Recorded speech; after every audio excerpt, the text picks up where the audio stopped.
History sometimes changes direction because of one person. Sometimes a commander.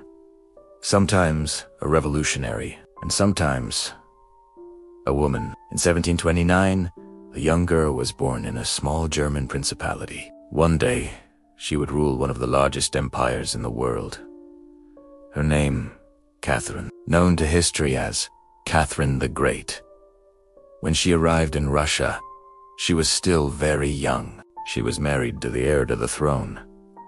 A new language, a new religion, a new people. But she did not come to adapt. She came to rule.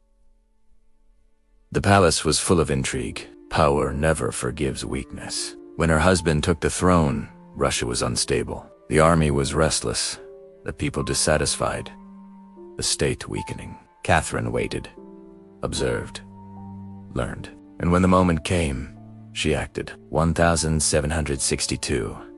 With a coup, she seized power.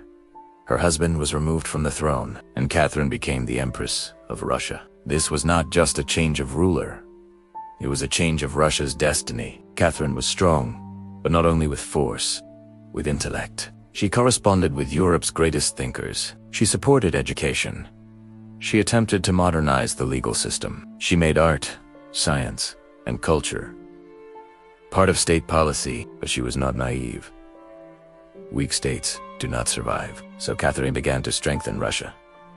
She reformed the army, stabilized the economy, centralized state authority, and then she pushed the borders outward. Wars with the Ottoman Empire brought Russia to the Black Sea. This was a historical turning point. Russia was no longer a closed land power. It was becoming an empire. Crimea was annexed. New cities were founded. The navy expanded. Catherine's objective was clear: to place Russia among the dominant powers of Europe. And she succeeded. But power is tested not only abroad, but within. The Pugachev rebellion erupted. Peasants, Cossacks, and the discontented rose against the state. The empire shook. Catherine did not step back. The rebellion was crushed. Central authority grew even stronger. This event taught Catherine one thing: a state stands not on emotion, but on discipline. During Catherine's reign, Russia expanded territorially, but more importantly, it gained identity. Europe now took Russia seriously. At diplomatic tables, Russia was present. On battlefields, Russia was present. In the direction of history, Russia was present. And behind it stood a woman. Catherine was not perfect. She was strict. She did not relinquish power. She did not tolerate opposition. But history judges leaders not by intention, but by results. And the result is clear. Russia was no longer a fragile kingdom. It was an empire. In 1796, Catherine died, but the state she built endured. Vast lands, strong army, great vision. Even today, historians ask the same question. If Catherine had never ruled, would Russia be the same? Perhaps. But most likely, no. History is sometimes written with the sword, sometimes with blood, but sometimes with willpower.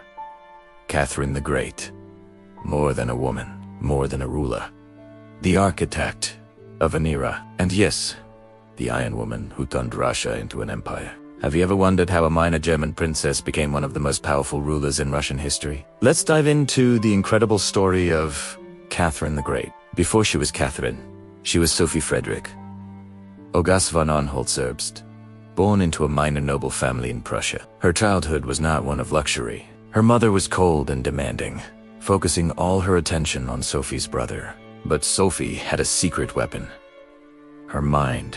She devoured books, taught herself multiple languages, and developed a keen intellect that would become her greatest asset. At just 15, her life took a dramatic turn. She was chosen to marry the heir to the Russian throne, the Grand Duke Peter. Arriving in Russia was a shock. The court was a world of intrigue and excess, vastly different from her modest upbringing.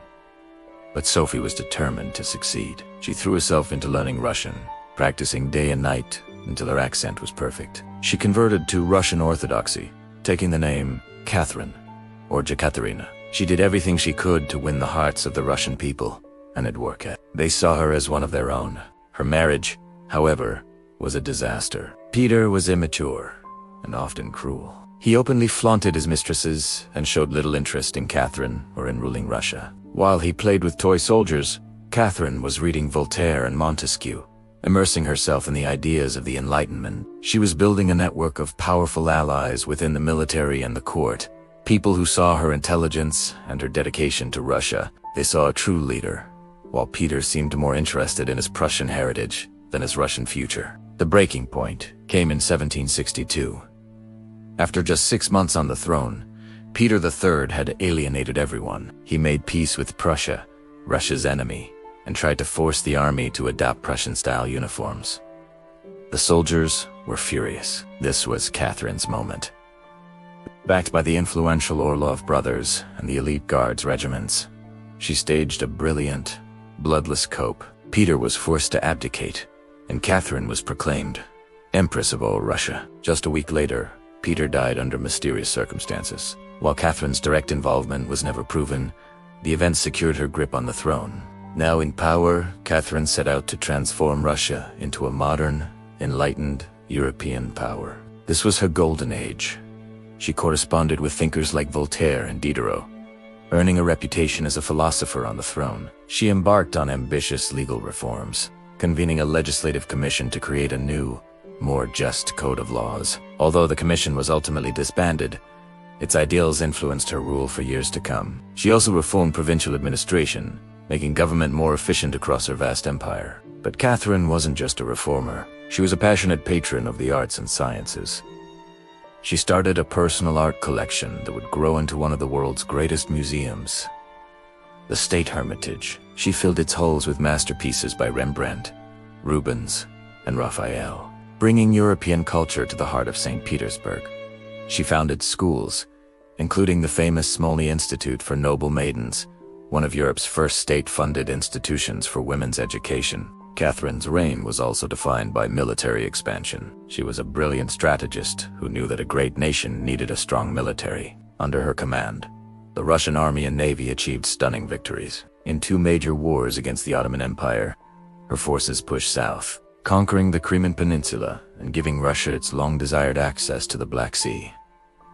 This established a new naval fleet and opened up vital trade routes. To the west, Catherine participated in the partitions of Poland, a series of agreements with Prussia and Austria that divided the Polish-Lithuanian Commonwealth. This massively expanded Russia's territory, bringing millions of new subjects under her rule. These campaigns cemented Russia's status as a dominant European power. However, her reign wasn't without its dark side. The vast majority of her people were serfs, living in conditions close to slavery. While Catherine privately expressed disapproval of serfdom, she did little to change it. In fact, she strengthened the power of the nobility, who depended on serf labor. This tension exploded in 1773 with the Pugachev Rebellion, a massive peasant uprising led by a Cossack who claimed to be the dead Peter III.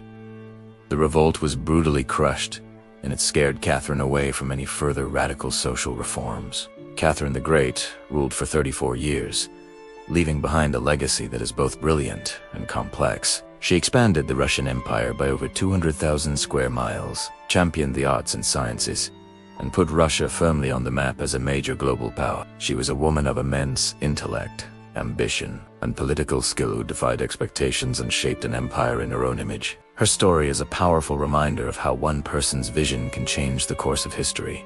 Thanks for watching. If you enjoyed this deep dive into history, don't forget to like, subscribe, and hit that notification bell for more. See you next time.